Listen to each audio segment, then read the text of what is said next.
A palavra de Deus é viva, perfeita e eficaz. E o registro bíblico de hoje nós vamos tratar do capítulo 8 da nossa série do Exílio a Cristo. Nós vamos falar do retorno, o início do retorno do cativeiro babilônico do povo de Israel. O vídeo de ontem nós tratamos do cativeiro em si e do fim do Império Babilônico, a ascensão do Império Persa. Nós vamos agora de 537 a.C., do meio do exílio, até 516, quando de fato o povo entrega Jerusalém, o templo fica pronto, tá tudo certo. Esdras, no capítulo 8, lê a lei, institui-se o judaísmo, tá? Vídeo de amanhã nós vamos tratar a respeito do judaísmo, segundo vídeo sobre religiões, e o capítulo de número 10, 7, deixa eu ver, 6 foi samaritanismo, o 7, 8, hoje, amanhã é o 9, capítulo 9, muitos capítulos, a série tá se estendendo, tá ganhando forma, e acaba que eu confundo os capítulos, mas tá aí, tá na ordem. No título, garanto para vocês que vai estar com o número certo. Vamos lá, decreto de Ciro e o retorno. Ciro o Grande foi uma figura-chave nesse processo, tá? Então, dentro dessa questão que vamos tratar agora, Império Persa, ele era um político tolerante com relação à religião e permitiu que os cativos voltassem, principalmente com relação a uma profecia que Isaías fez a respeito de Ciro 150 anos antes dele nascer, tá? E Daniel entregou essa profecia, e a partir daí isso facilitou muito a questão dos hebreus na relação com os persas, tá? Você vê lá essa profecia em capítulo 44, verso 28 do livro do profeta Isaías: que digo de Ciro? É meu pastor e cumprirá tudo o que me agrada. De Jerusalém, dizendo, será edificada, do templo será fundado. Então essa aqui é uma das profecias, e a outra, Isaías capítulo 45, verso 1. Assim diz o Senhor, o seu ungido, a Ciro, a quem tomo pela sua mão direita, muito abençoado, hein? Para abater as nações diante da sua face, e para descingir os lombos dos reis, para abrir diante dele as portas, e as portas não se fecharão, tá? Outros nomes também: Dario o Medo, que ele era general, ele era o rei dos Medos, tá?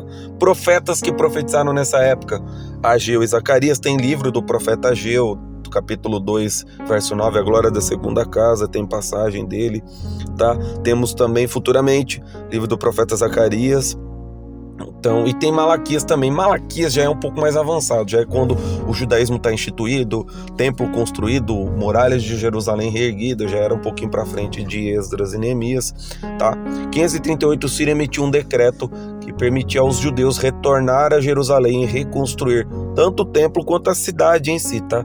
E esse decreto é registrado em Esdras capítulo 1, versos do 1 ao 4, no primeiro ano de Ciro, rei da Pérsia, para que se cumprisse a palavra do Senhor, falada pela boca de Jeremias, despertou o Senhor o espírito de Ciro, rei da Pérsia, o qual fez passar um pregão por todo o seu reino, como também por escrito, dizendo: assim diz Ciro, rei da Pérsia, o Senhor, Deus dos céus, me deu todos os reinos da terra, e ele me encarregou de lhe edificar uma casa em Jerusalém, que está em Judá.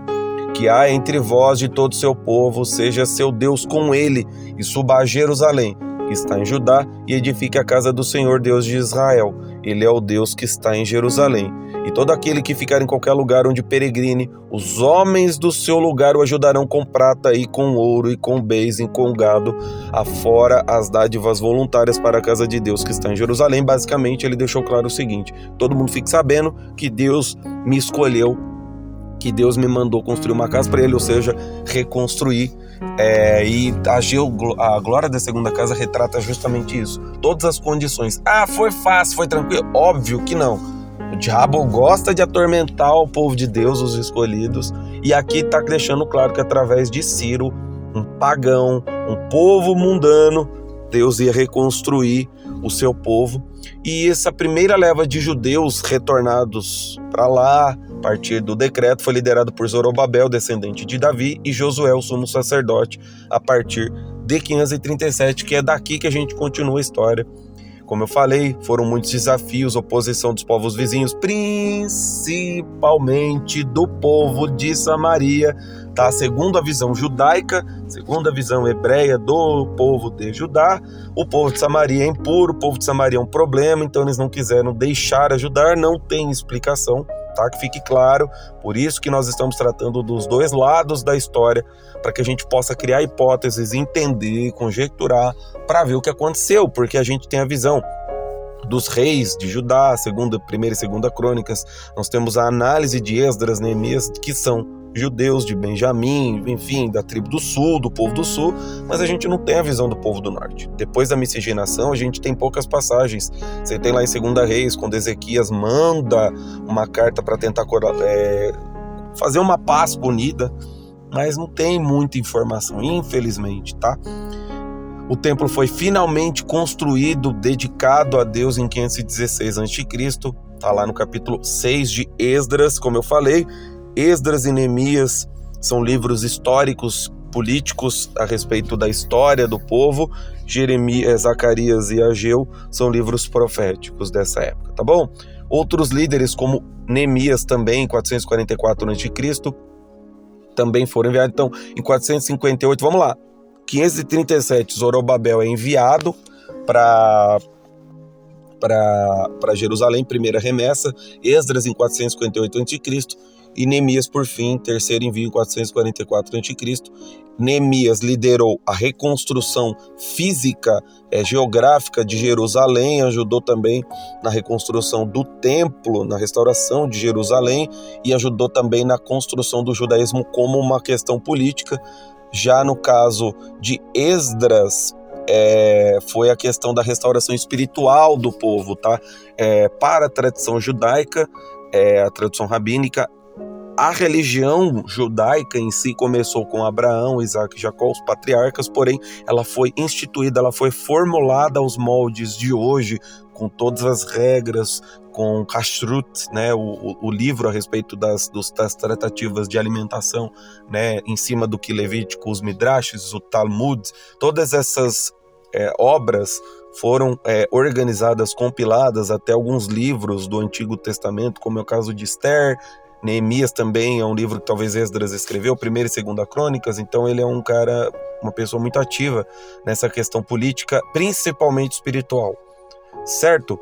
O legado e o fim do cativeiro, Babilônia caiu, e esse foi um dos momentos mais decisivos, 2 impérios, 3, né, na verdade, se você for contar o Assírio, então Assíria, Babilônia e Pérsia, Babilônia no caso Assírio, perdão, gente, Assíria e Babilônia caíram e a Pérsia ascendeu, e esse período foi de uma identidade, uma criação de uma identidade. O que a gente tem de judaísmo hoje foi nessa época que apareceu. Então o fortalecimento da fé monoteísta e a experiência do exílio fez com que se erradicasse, né? Em Esdras capítulo 8 você vê a leitura da lei, no fim do livro de Esdras, você vê a leitura da lei, você vê esse amor pelo Deus, esse arrependimento, o desenvolvimento das sinagogas. Então começou aqui, lançou-se as bases do que a gente tem de judaísmo, religião, certo? Com a ausência do templo, né? Tabernáculo acabou o templo, e o templo estava sendo terminado, construiu-se as sinagogas para os estudos da Torá, oração, e foi muito fundamental para o desenvolvimento espiritual do povo judeu.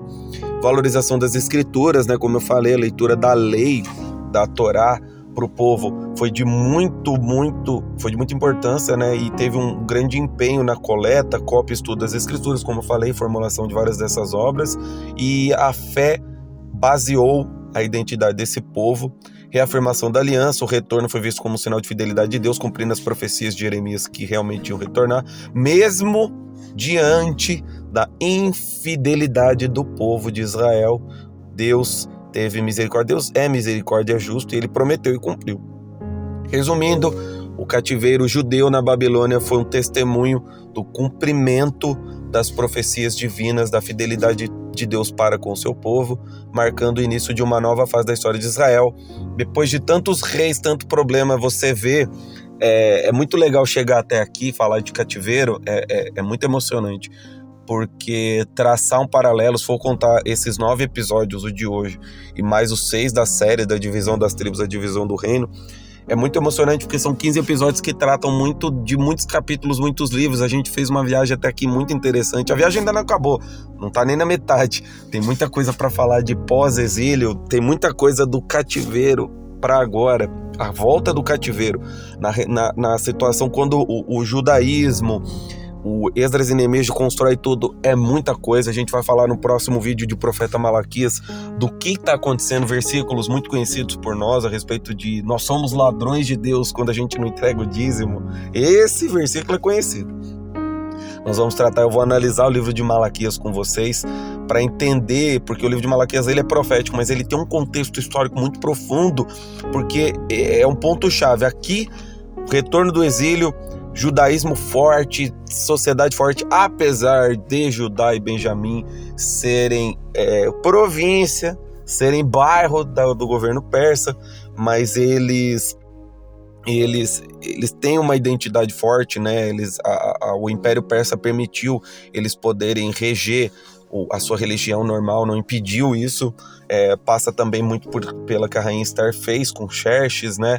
O apoio a Artaxerxes também. Esses dois governantes persas, eles fizeram participaram de uma parcela importante. Você vê que com o Ciro, né, pai de Xerxes, na verdade o Ciro, ele era pai de Xerxes, mas ele que decretou através de Zorobabel a volta, mas foi muito difícil, tanto é que foram quase, para terminar mesmo o templo, organizar tudo, foram mais de 100 anos, né, entre 586 o cativeiro, 516 o fim do cativeiro, aí foram mais 40, 50 anos de barreiras, né? O templo, o cativeiro mesmo só se encerrou no governo do Artaxerxes, o filho do Xerxes. Pra você ter uma base, passou-se 3 governantes, passou-se de Ciro, Artaxerxes foi quem oficializou, mas teve Xerxes no meio. Então, assim, foram períodos muito conturbados. Eu falei de forma resumida para poder não estender muito, tá? Aqui é basicamente uma sementinha que eu tô plantando para que a gente possa entender as escrituras de uma forma tranquila, entender o contexto dos livros proféticos, tá? Quando a gente chegar na análise dos livros de Jeremias, de Ezequiel, de Daniel, de Ageu, de Zacarias, eu quero que vocês entendam todo esse contexto a partir de agora, que é um livro mais político, geográfico, não tanto profético, tá? A questão da fundação do judaísmo, porque se for explicar tudo num vídeo, o vídeo vai virar uma saga muito grande, que já é um vídeo extenso, né? Hoje em dia, vídeos de 20 minutos são quase episódios da Netflix. É incrível como os vídeos muito longos acabam, apesar do sucesso que a série tem feito, tem dado muitas visualizações, eu estou muito contente com isso, mas vídeos longos acabam que não tem uma visualização muito grande, porque as pessoas acabam que não ficam muito tempo, apesar dos podcasts, né, terem muito tempo, mas feliz pelo resultado do canal. Encerramos aqui mais uma passagem. Acabou o cativeiro, né? A gente já está entrando agora num terreno um pouquinho mais arenoso, né? Agora a Bíblia, ela praticamente para em Malaquias para entrar no período intertestamentário dos 400 anos, e essa próxima etapa vai ser crucial para a gente entender um pouco do judaísmo como base religiosa de Israel, e também entender um pouco desse pós-reconstrução com Esdras e Neemias, tá bom? Deus abençoe a todos, muito obrigado por acompanhar até aqui e até a próxima.